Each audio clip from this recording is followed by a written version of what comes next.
My name is Vanessa Carter, and by the time I turned 23 years old, I already owed more money than most people make in 5 years.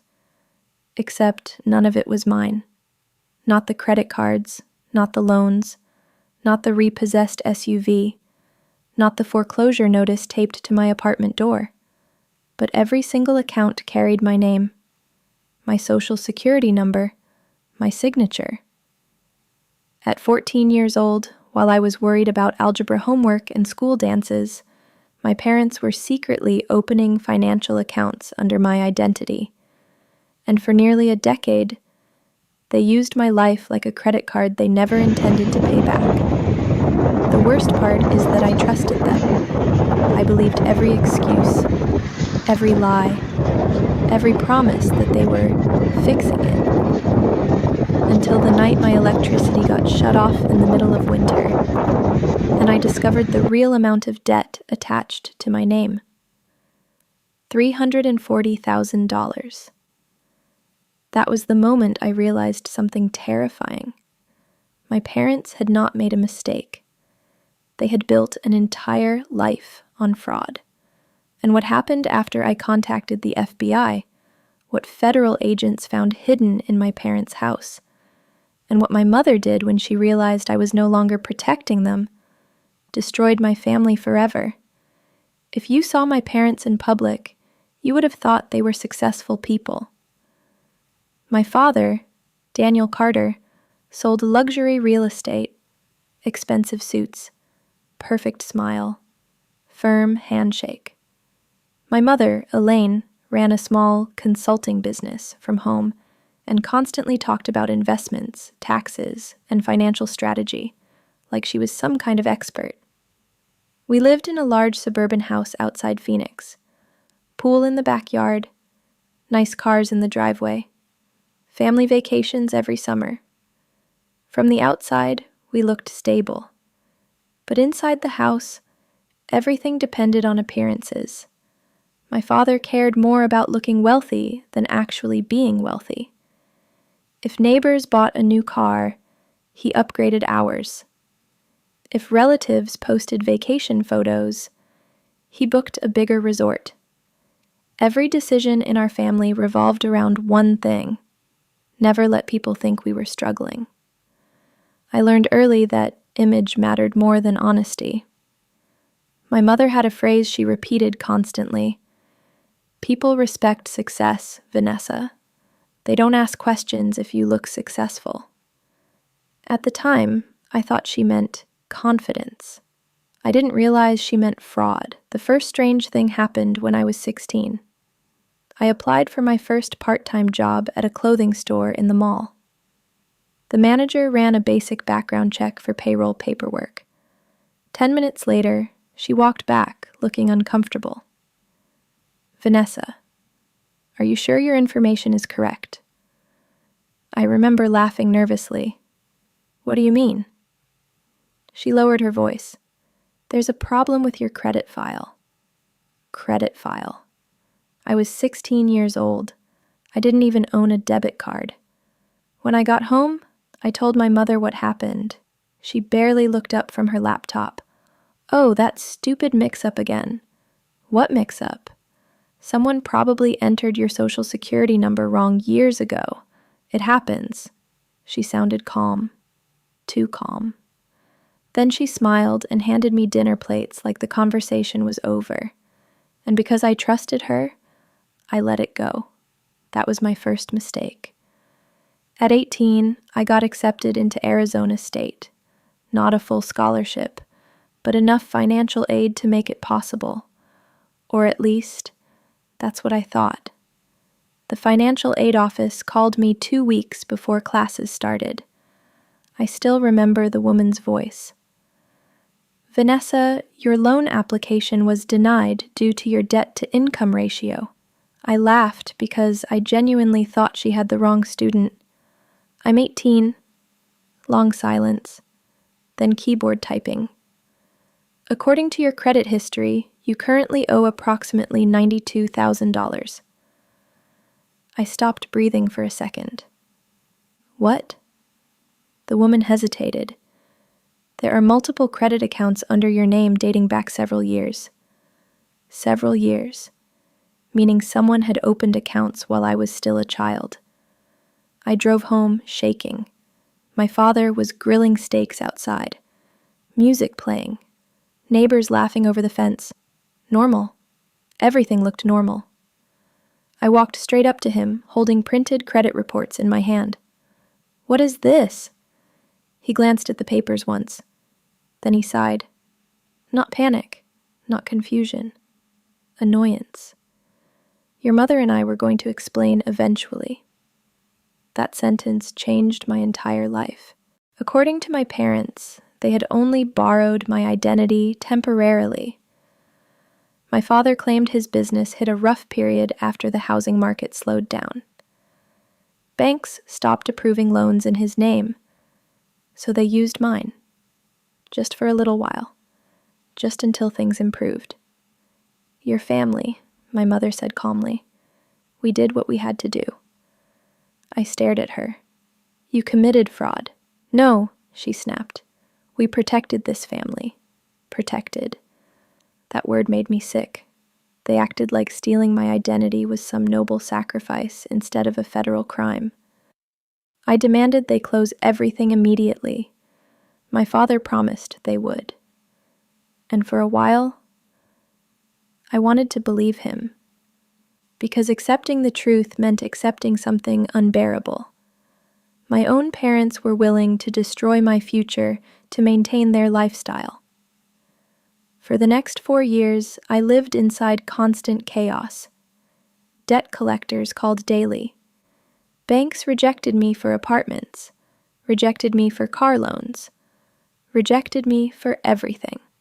Meanwhile, my parents kept living normally. New furniture, luxury vacations, country club memberships. Every time I confronted them, there was always another excuse. We're refinancing. We're restructuring debt. We're waiting on a settlement. Just give us a little more time. My mother became manipulative whenever I pushed harder. You want your own parents homeless? You know your father's health is bad.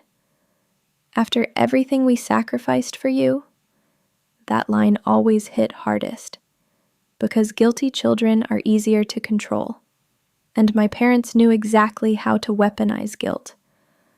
At 23, I was living in a tiny apartment working 2 jobs. Physical exhaustion had become normal. One night in January, I came home after a double shift. The apartment was freezing. The lights wouldn't turn on. Power shut off. I checked my phone. 7 missed calls from debt collectors. 1 voicemail threatened legal action. I sat on the kitchen floor wearing my winter coat because the heat was gone too. And for the first time, I stopped protecting my parents in my head. I opened my laptop, pulled my full credit report, and finally looked at everything. Not $90,000, not even close. $340,000. Business loans, personal loans, credit cards, medical debt, vehicle financing. One account had been opened when I was 14. 14. I stared at the screen for almost an hour. Then I noticed something worse. Recent activity. Meaning they were still using my identity. Even now. Even after years of promises. That was the exact moment something inside me broke. Not emotionally, legally. I stopped thinking like a daughter and started thinking like a victim. The next morning, I called the Social Security Administration first, then the FTC, then local police, and finally, the FBI Financial Crimes Division. Even saying the words out loud felt unreal. My parents stole my identity. The agent on the phone asked a simple question. "How long has this been happening?" I answered quietly. "Almost 10 years. Silence. Then, "Miss Carter, this is serious." I met investigators 3 days later. I brought every document I had, credit reports, voicemails, bank statements, emails from my parents admitting they used my information. The female investigator across from me kept taking notes. At one point, she looked up and asked, "They opened accounts while you were a minor?" "Yes." "And continued after you became an adult?" "Yes." "And you never authorized any of it?" "No." She leaned back slowly. That was when I realized this wasn't family drama anymore. This was federal fraud. I didn't tell my parents immediately, but somehow my mother sensed something changing. She called constantly, texted non-stop. Then, one evening, she showed up at my apartment unannounced. The moment she walked inside, she looked around nervously. "You talked to somebody." Not a question, a statement. I stayed silent. Her face changed instantly. Panic. Real panic. "Vanessa, listen to me carefully. If you report this officially, they can freeze assets. They can seize the house." I looked at her. Not once did she say, "I'm sorry." Only fear about consequences. "You stole my life," I whispered. "We are your parents." "No," I said quietly. "You used me." She started crying immediately. My mother weaponized tears the same way other people use lawyers. But this time, it didn't work. Before leaving, she grabbed my arm hard enough to hurt. "If your father goes to prison, it will kill him." I pulled away. He should have thought about that before opening credit cards in a child's name. The FBI executed the search warrant on a Thursday morning. I wasn't there, but my cousin Rachel was. And according to her, it looked like something out of a movie. 2 black SUVs, agents at the door, neighbors staring through windows. My father apparently kept insisting there had been a misunderstanding, until agents started carrying boxes out of the house. Laptops, financial documents, folders with my information dating back nearly a decade. Then they found something devastating. Folders for other people, not just me. My parents had allegedly used identities connected to extended relatives too. Small accounts, utility fraud, tax filings. I wasn't the only victim. I was just the first one who stopped protecting them. My father called me that night. For the first time in years, he sounded old, not powerful, not confident, scared. "You destroyed this family." I almost laughed. "No," I said. "You did." Long silence. Then he finally said something honest. "We never thought it would go this far." That sentence haunted me afterward, because it revealed the truth. People like my parents don't suddenly become criminals overnight. They cross small lines repeatedly until morality disappears completely. And eventually, fraud becomes normal. The investigation lasted almost a year. During that time, I learned things about my parents I wish I never knew. Fake tax documents, forged signatures, hidden accounts. My mother had memorized my social security number better than I had. In court, their lawyer tried to frame everything as desperate parents making financial mistakes.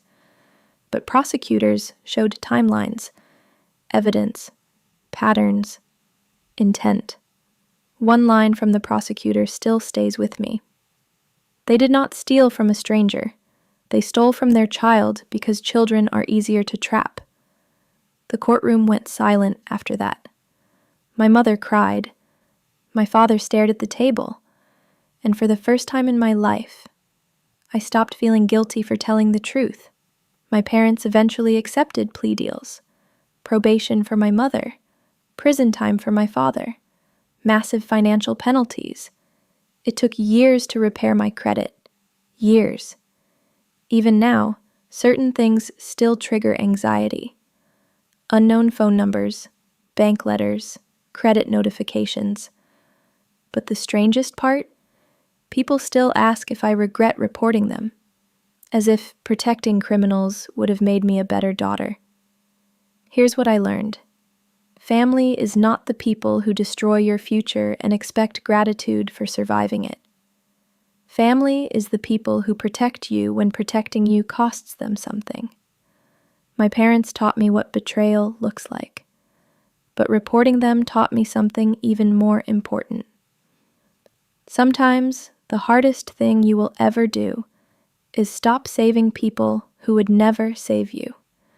And sometimes justice sounds exactly like this: a knock at the front door, followed by the words, "FBI, open up."